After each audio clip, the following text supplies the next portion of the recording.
Hello and welcome back to my continued coverage of Rings of Power Season 2. This is the final episode. We have finally reached the conclusion of Season 2, and oh boy, is there a lot to talk about. The good, the bad, we're going to go over everything today, and I can't wait to hear what everyone thought about the Season 2 finale. As always, feel free to leave a comment down below. I'd love to hear what you think. I always ask that we keep our comments section polite, respectful, and avoid hate speech and harassment. I do not condone that here on my channel. If you do end up enjoying the video, continue subscribing, and I promise I will continue to make Rings of Power content even though the season has ended. I have a few plans in works. I'll get into those a little bit at the end of the video. If you want some of my minor musings between now and then, feel free to follow me on Twitter. I'll have a link down in the description. But besides that, I really can't dilly-dally because there is a lot to go over in this episode, a lot to get into. So without further ado, this is Rings of Power Season 2, Episode 8, Shadow and Flame. So the episode starts off in Khazad-Dum, where Durin confronts his father, who had, in the last episode, turned his axe on his own men and had gone down to continue mining out the mountain. Durin tells his father to take off the ring or he'll take off his hand, but ultimately can't bring himself to attack his father, claiming that he has always been stronger than him. Prince Durin begs his father to stop, to which he responds, "A dwarf does not beg," and he opens up the chasm into the giant mithril deposit we saw teased in Season 1. There's a really good line here where King Durin talks about how this could be their mountain, and Prince Durin reminds him, "You taught me this is not our mountain." I love that moment. Again, I think that's a really good reflection of Tolkien's themes and really plays into the respect for nature and the earth that the dwarves are supposed to have. It is at that moment, however, that the Balrog shows up and attacks the two dwarves, to which King Durin seemingly finally snaps out of it, takes off his ring, and sacrifices himself to save Prince Durin. Now, if you feel like I breezed through that plot point, then you probably understand how I felt when I was watching it.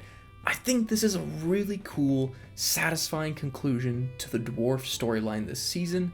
I just lament the fact that because of editing, pacing, and general structure of the episode, it had to be the very first scene. It feels very fast, very rushed, and in a perfect world, this could have been the final shot of the episode. Now, I understand ultimately why they didn't do that, but I just don't know that opening on this and having it all happen within the first 10 minutes really gave that dramatic, emotional payoff that it deserved. Now, that's not to say it didn't have a dramatic emotional payoff. This was a fantastic scene, and that shot of King Durin jumping at the Balrog was, make that your screensaver at this point. It is beautiful. I will get in a little bit more of the dwarf storyline later. We do see them a few more times in the episode, but King Durin has passed, and now the title lands on King Durin, which, again, wish they didn't have the same name, especially because it doesn't work canonically and it just makes it confusing. But that is the opening for the episode. We then go to Rhun, where the stranger has arrived at the Stewart village, where he is greeted by the dark wizard who has already taken Nori and Poppy hostage. Now, I've seen a lot of people complain about this online, and I have to agree that I think what this episode really suffers from more than anything, and it's honestly a reflective issue of the season as a whole, is connective tissue. I think there's a lot of scenes where they just sort of happen without a whole lot of explanation, and you're left to just wonder, how did this happen? Was there supposed to be a scene in between? And here, for example, the last we saw the stranger is he was going down in that valley to find his staff, and now all of a sudden he found the Stewart Canyon, and the Dark Wizard is already there, and he's already taking care of the Stewards. I don't know, for me it wasn't an issue, but you just can't help but notice scenes like that feel like they're missing just a little bit more explanation. The Dark Wizard talks to the stranger, refers to him as old friend, says it was actually him that convinced him to come to Middle-earth. The Dark Wizard does drop that there were 5 of them, confirming that the Dark Wizard is one of the 5, which I'll get into a little bit at the end of this segment. One of the Gowdream comes out, holding Nori and Poppy hostage, as I mentioned before. One of the Gowdream, Brank, I'm not sure, tries to defy the Dark Wizard, wants to be given what they were promised, a cure to their ailment, which we never really got explained.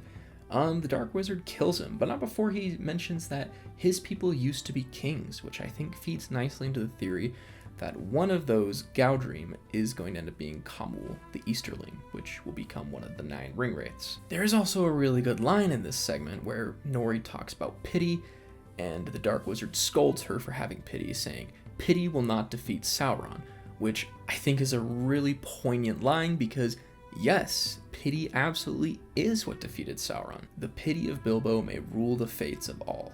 That line comes back. That line plays a lot into this scene. It really is a crucial theme in Middle-earth, and I just really enjoyed it. Stranger asks the Dark Wizard if he wants to be Sauron's successor, which he gives a half answer. He says, "No, I want us both to be Sauron's successor." And the Stranger pretty much turns him down, so the Dark Wizard freaks out, destroys the village, and says, "I'll be waiting for you when you change your mind," which feels like a very anticlimactic way to de-escalate the situation, but there you have it. The Stranger does stop the rocks from crushing too many of the Stoors. A couple of them did get smushed in the background, I noticed, so rest in peace to those guys. But that's pretty much the end of that scene. Moving into the speculative side about the Dark Wizard, there's been a lot of people talking online about who the Dark Wizard could be, and a popular theory, although not well beloved, is that the Dark Wizard is going to be Saruman.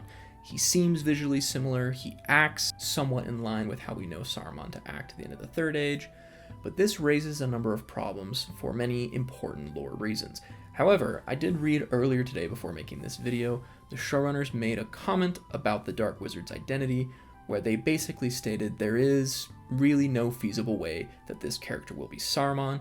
They acknowledged that it would be a major lore break, and likened it to defying the laws of gravity. So I think we are in the clear. The Dark Wizard will not be Saruman, which either makes him crazed psycho Radagast or one of the Blue Wizards. Next we go to Numenor, where Pharazôn has rounded up the leaders of the faithful and arrests them for treason because they conspired with Sauron, which was revealed to him through the Palantir. I'm not sure what evidence he was able to bring to light to prove this to people. He's also the king, though, and so I don't really think that his advisors have an issue with him just saying whatever he wants. His word is law. We do get a really cool visual where the white petals bleed, which is a nice visual callback to season 1, where they talked about when the petals fall from the tree, it is symbolic of the tears of the Valar. Eregion does manage to make it to Elendil before the guards are able to round him up, and he escapes to Miriel's tower. It is there that he tries to convince Miriel to flee with him, but she instead tells him that he must go on his own and that her place is in the city. She bestows upon him a special sword and tells him to reclaim his lordship. Now the sword is none other than Narsil, which was hinted at in season 1, and I very correctly predicted that in that flash forward we saw when he touched the Palantir, he had Narsil attached to his horse. Anarion is mentioned in this scene, which is nice to finally hear. I am really hoping that next season is entirely Numenor focused. I hope that they take the spotlight that Celebrimbor and Sauron had this season, and I hope that Numenor finally gets the fully fleshed out development they deserve. We then move to Eregion, where we got this really cool one shot of the orcs storming the city, attacking the elves. You get this cool scene of an elf sliding down a roof. Rest in peace, that guy was awesome.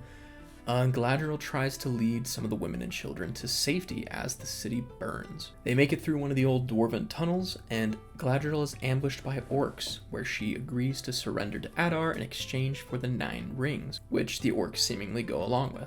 We then get what I believe is the strongest scene of the episode, and really the true emotional climax of the season. We see Celebrimbor bloodied and beaten, shot full of arrows, slumped against the floor. He's shot by another arrow, and you see that Sauron is just standing there using him for target practice. He tortures Celebrimbor, tries to get him to reveal where the 9 are hidden. And I just want to say, everything about this scene worked for me. It was perfect. This scene is the epitome of why I enjoy Rings of Power, because when they get it right, they get it so right. And it really bothers me when the show is uneven as it can be, because there are scenes like this that exist that show a true understanding, love for the lore, and a capacity to write really good, back and forth, poignant dialogue. And it really just brings into contrast when you get this conversation between Celebrimbor and Sauron, and then you get the conversations we get later between Galadriel and Sauron. I'll get into that in a bit, but I just find this dialogue to be so much stronger and more compelling, and it really felt ripped straight from the books. Like, I could imagine Tolkien writing this. Celebrimbor's line about "soon I shall go to the shores of the morning, borne upon by a wind that you can never follow," that is, I mean, he's just dropping lines like crazy this season. he's on another level. We see that even though Celebrimbor is bruised, bloody, and beaten, he regains his strength to make one final stand. And the quote he says here, "Hear now the dying words of Celebrimbor." Like, come on, that is a line straight out of the Silmarillion. Like, that is such a Tolkien line, and it feels so cool to see it delivered, because, again, I know I just said this, but I could imagine reading that prose in a Second Age novel. Celebrimbor infuriates Sauron, and Sauron rams him through with a spear and props him up on the wall, where Celebrimbor prophesies that one day one shall bring your ruin because of the rings, and finally proclaims Sauron the true Lord of the Rings. And again, this scene that follows is just so great. Charlie's acting, the single tear that comes down his face, I loved it. I loved the whole scene. Lastly, we get Glug enters the room, and Sauron turns to him and asks what his name is. We then go to Pelargir, and I just want to say I really like that wide shot where you can see all of the Southland houses intermingled amongst the ruins. I don't know, this is kind of the first real good look I feel like we've got at Pelargir, and I just enjoyed it. I thought it was really nice looking. We get a really sweet scene between Isildur and Theo. I really like this older brother, younger brother relationship they have. I'm really interested to see where the characters go. I'm thinking that there might be a time skip after this season, which I'll get into a little bit later, but that might have been our last scene with Theo. Depending on how the show goes, I wouldn't be surprised if they aged up the actor, cast someone new. Isildur, I don't really see them doing because one, he's a Numenorian, so he ages slower, and two, I feel like the actor is a little older, so if they want to age him up, they might just have him grow a beard or something. But I really like Isildur's development this season. I, like many people, found him to be a little annoying in season 1, but I think that was entirely intentional. So I think anyone who had ill feelings towards Isildur in season 1, you were meant to have those feelings. He was kind of a petulant, entitled kid who just wanted everything to go his way, wanted to be big, wanted to be important, wanted to have an adventure, and you've seen him over the course of this season come to grips with reality, and I don't know, I just really like where his character's going. We then get Estrid, who comes into the house. They have a scene where she basically says that I don't love my fiancé. They make out, he tells her to come to Numenor with him. Don't have a ton of feelings about Isildur and Estrid. I like them. I have no qualms whatsoever if Estrid does become the future Queen of Gondor. Tolkien wrote next to nothing about her, so as far as I'm concerned, she can be anyone. We then get Kemen rolls up. He announces that they are going to be building Pelargir into a fortress. He instructs them to cut down timber to provide for the navy. This is again another tease that I think is going to play into the time jump. I think Numenor is starting to colonize Middle-earth, and I think we're going to get that in between seasons, which I'm really excited to see because that's a big part in the lore, the deforestation, and everything kind of awful that Numenor does to Middle-earth. So I am glad that they are setting the seeds for that. We also had a really awkward encounter with Isildur and Kemen, where you can tell he was just not prepared for that at all and was not expecting to see him there. I just kept thinking the whole scene how Isildur has no idea that Kemen killed his best friend, and I mean, luckily Kemen makes it pretty easy for Isildur to hate him, so they're not exactly buddy-buddy, which is good, because Isildur would probably be pretty upset if he was being chummy around somebody who, you know, did what he did. We then go back to Eregion. Galadriel meets up with Adar and says that she's willing to join him and help him defeat Sauron. Adar turns around, and it is shown that he has been outwardly healed by the power of the ring. He is in his original elven form. Galadriel asks what his name is, and he does not give it. He says, "I earned the name Adar. I would like to earn it back. My old name is not who I am anymore." I really like that. I was clenching my teeth when Galadriel asked what his name was, because it felt perfectly primed for him to say Maedhros, or Maglor, or any elf from the Silmarillion that he has no right being, and I'm really glad that he just got to remain an original character. I think that makes him so much more interesting, and yeah, I'm really proud of the showrunners for sticking the landing with Adar. Speaking of sticking the landing, Galadriel admits that she's killed countless of his children, and Adar forgives her. I saw a quote from the showrunners talking about the ring and Adar, which I really liked, which is that Adar did not understand the rings. He saw it as a source of power, something he could use to destroy Sauron, and only by putting it on does he realize what the ring really does. It's meant to heal, not destroy, and it is, you know, it's up for interpretation, but it could be part of what softened his heart and made him willing to broker that peace treaty between elves and orcs. And it really is this tragic what-if scenario where, you think about the ramifications of what if this had worked? What if they had defeated Sauron and the orcs went to Mordor and just lived there and didn't bother anyone? Would it have worked out? Probably not, but it still makes it a tragic story to think about, especially when what happens next is Gloob returns seemingly injured and then betrays Adar, stabbing him with a knife, and then Adar is surrounded by his orcs who stab him to death in almost a shot-for-shot recreation of the opening scene from Season 1 where Sauron was stabbed to death by orcs. Now, I just want to say, I really hope they play into this idea that Sauron is able to kind of make the orcs mindless and bend to his will, because I really struggle with this implication that the orcs are so fickle that they will just butcher anybody who sends them to their death. Because, spoiler alert, Sauron's about to do that a whole lot more than Adar was doing this season. I mean, the next 3 seasons are just going to be straight throwing orcs into the meat grinder. So I really hope they find some explanation as to why the orcs aren't going to betray him again. Sauron then appears, takes the crown, and stands over Adar as he dies. Rest in peace, Adar. Joseph Mawle, Sam Hazeldine both did an incredible job. This was one of my favorite characters in the show. I am sad to see him go, but I think that he was fully fleshed out. He completed his arc. I am happy with his send-off. I think narratively it was the best moment to end it, but I am going to be sad not to see him anymore in future seasons. Galadriel accuses Sauron of orchestrating everything, and Sauron gives this really cool line about the road is ever winding, and not even I can see all its paths, which speaks to the fact that Sauron is just this great improviser. He can just meld things to his will and just kind of shoot from the hip and aim true every time. Galadriel and Sauron then begin their fight. Back in Eregion, the orcs bring the elven leaders into the courtyard where they tear down the statue of Feanor and begin burning the elven scrolls. I love how passionate Elrond gets about them burning Celebrimbor's collection. Elrond is the lore master, so I love that he just completely freaks out and just rages, grabs a torch, starts burning orcs. Yeah, this is a tragic scene to see. I think it really does symbolize the end of an age and the loss of, thousands of years of teaching and understanding. And it really echoes a lot of the tragedy of the Silmarillion, which is just the repeated destruction of kingdom, the loss of arts and technology, and all these advancements they've made, and they keep just getting set back because of all this rampant warfare. Arondir is fine in this scene. I'm honestly not really happy about this. Again, I talked earlier about connective tissue. This is another one.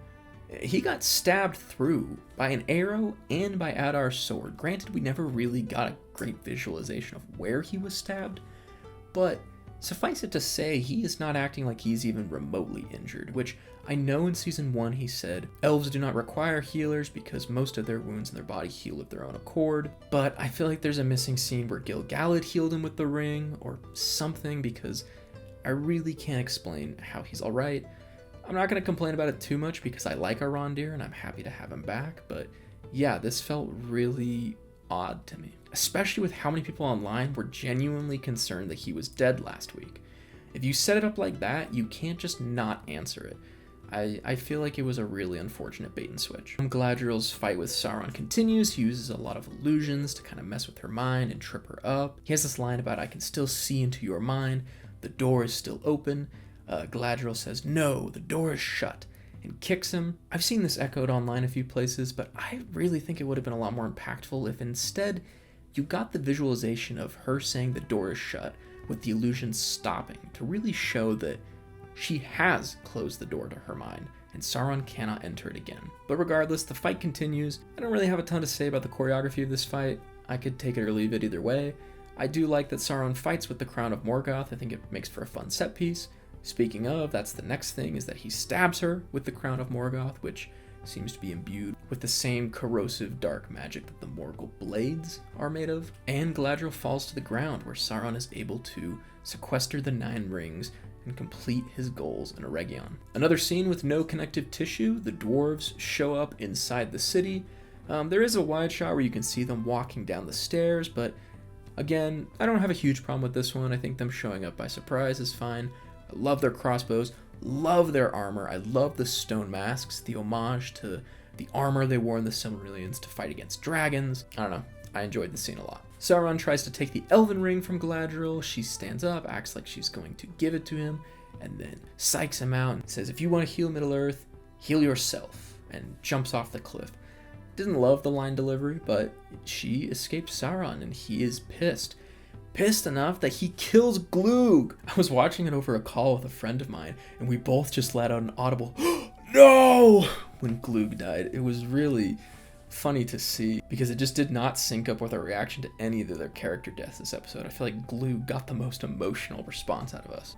Gil-galad and Arondir find Galadriel. They attempt to heal her, but they are unable to do it, so Elrond finally relents, accepts that the rings are good, and joins them in healing Galadriel. I like this scene for many reasons, because it completes Elrond's arc this season. He's back to trusting Galadriel, his friend, and it plays into the idea of Elrond being a very gifted and skilled healer, which the ring amplifies, so it's fun to get a little tease of that before Elrond eventually gets his own ring. Spoiler. We then go back to the Stour village where they're trying to clean up the aftermath. Poppy gives a sort of Samwise-esque speech that she says Sadok gave her when her parents died. During the speech, we see a couple things. First is the dwarves mourning the death of King Durin as they stare at an empty throne. We see Elrond looking back at Eregion as Celebrimbor's forge collapses, as well as the elves escaping. And we see Isildur leaving Pelargir on the Numenorian ship.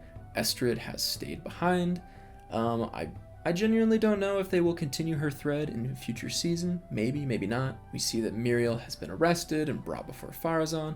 Miriel's scene is juxtaposed with Elendil fleeing the city, which is the same shot we saw in the flash forward earlier in the season. And lastly, Sauron stands on the cliff holding Feanor's hammer, which he's taken from Eregion. During Poppy's monologue at this moment, she talks about creating something new.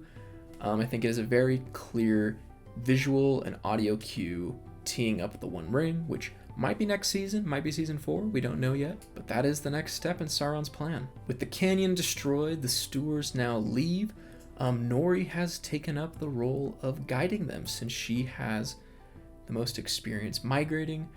I think this adds a lot of cool characterization to Nori, adds into my theory that she's going to be the one to fulfill the prophecy and discover the Suzat, or the Shire. As all the Stours are leaving, they walk by the stranger and say, "Thank you, Grand Elf," which I'm not going to be the first person to complain about it online. I think it felt a little stilted. When the season first came out, I saw a reviewer compare the stranger's name reveal to the scene in Solo, where the guy comes up with Han Solo's last name. And seeing it for myself, I have to agree, it did feel a little clunky. And I hate using this word, but I did cringe a little bit. We do get a very touching farewell from Nori and the stranger, she decides to go her separate way.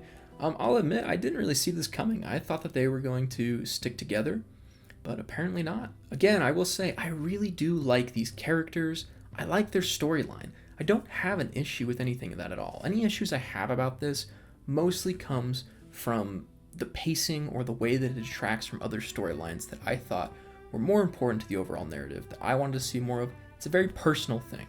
So I don't blame anyone who likes the Harfoots or the stranger storyline. I like it too. I enjoy these characters. I really like the actors. And I'll talk more about it in my eventual season-wide breakdown that I'll talk more about at the end of the episode. As the stranger is on his way out, he stubs his toe on his staff and picks it up. I gotta say, I don't think I'm a very big fan of the staff. I think it's too smooth for my liking. I wish it was a little more gnarled. I wish I had some more bark on it. I think that some of the framing kind of makes it seem weird with the way that it bends at an odd angle, so when he picks it up, it looks like it's not a staff and it's just a little bit of a stick he's holding. These are very, very nitpicky things to say. It's just a personal thing. I do like that he finally has it though. I think it looks cool overall, especially as a silhouette and from a distance. He then returns to Tom Bombadil's house, realizes that it was a test all along, which does redeem some of the Bombadil story in my opinion this season. I don't like the line Bombadil says next, where he basically just quotes, "The wand chooses the wizard." But the show has decided to make the wizard's staff a very important step in their wizard process, which is fine. I don't have a ton of complaints about it. And the stranger finally comes to the realization that Gandalf, that's what they're going to call me, isn't it? And Bombadil nods, and they sing together, which I really like. That is, moments like this, I really enjoy in the show. I feel like that's such a Tolkien thing to do. I want to sit around the fire and sing folk songs with Tom Bombadil. That sounds like a blast. real quick about Gandalf. I'm already running over time on this episode, but I really enjoy Daniel Wayman's performance. I think he is a good character, and I think he's a good Gandalf. And you can say a lot about whether or not Gandalf should or shouldn't be in this story. I think there are valid criticisms of both accounts. Tolkien does leave a lot of the lore of the wizards up in the air. Don't have a huge problem with him being in the show right now. Gandalf is probably my favorite fictional character of all time. And so there is a part of me that is happy to see him in this show. I like the characterization of it. And one of the things that I think is really interesting is that Sir Ian McKellen's portrayal of Gandalf was one that I, as a diehard Peter Jackson fan, did not think I would ever be able to accept anyone else in the role. I always held it as something as, one day they're going to remake these movies, they're going to cast someone else, and it's not going to be as good as Ian McKellen. And I want to commend the showrunners for the way that they handled Gandalf's reveal and plotline. Now, I've talked a lot about the mystery box format, and many people have asked, was it really necessary to hold off the Gandalf reveal until the end of season 2 when it's already been so obvious for so long? And I would argue, yes, I think it was necessary. When you take a role as prolific, iconic, memorable, and singular as Ian McKellen as Gandalf, putting another actor in to fill those shoes is a monumental task. And I genuinely think the only way an audience would have ever accepted anyone else in the role is by doing what the showrunners did, which was introducing him as a blank slate character that we as an audience were able to grow attached to over time and not hold him to these massive standards that he is going to be compared to moving forward. But I think by coming to slowly let us learn to love Daniel Wayman's portrayal of the character, I'm in a position where I genuinely never thought I would be okay with someone being Gandalf, like I said. But I am. I like Daniel Wayman as Gandalf. I don't know what they're going to do with him in the story. I'm still cautious about it, but I have nothing but love and support for his portrayal of the character, and I am excited to see what they're going to do with him next. Moving up into a lot of the wrap-up shots, we get the Dark Wizard glowering up at the stars, seemingly realizing that Gandalf will not be joining him. We go back to Khazad-Dum, where Narvi tells Durin that the elves have escaped to a valley. We learn about some of the future troubles that will be plaguing the dwarves in coming seasons. The dwarves of the Blue Mountains want their rings. Durin's brother is apparently contesting for the throne. I think there's a lot of interesting drama building up here. The dwarven rings have to end up with the dwarf lords.